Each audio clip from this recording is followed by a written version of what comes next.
Hi friends, இன்றைக்கி என்ன பார்க்க போகிறோன்னா, குழந்தைங்க எது கொடுத்தாலும் வெயிட்டு கூட மாட்டேங்குது அப்படின்னு நீங்கள் நினச்சிங்கன்னா இந்த பொடியை நீங்கள் ட்ரை பண்ணி பாருங்கள். 1 கப்பு பொட்டுக்கடலை, இந்த ஸ்பூனால் ஜீரகம் 1 ஸ்பூன், அரை ஸ்பூன் மிளகு, மிளகாயும் புளியும் உங்களுக்கு தேவைன்னா சேர்த்துக்கோங்க, இல்லைன்னா வேண்டாம்.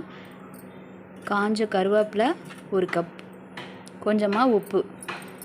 இப்போ ஒரு கடாயில் இந்த ஸ்பூனால் 1 ஸ்பூன் நல்லெண்ணெய் சேர்த்துருக்கேன். இப்போ எல்லாத்தையும் நம்ம போட்டு ஃப்ரை பண்ணிக்கலாம்.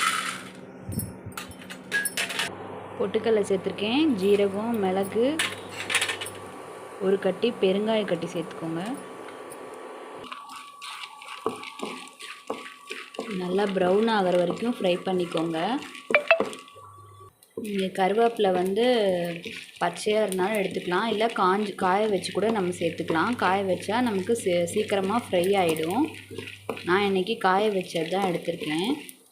இந்த ஸ்டேஜில் கருவேப்பிலையும் உப்பு சேர்த்துக்கோங்க.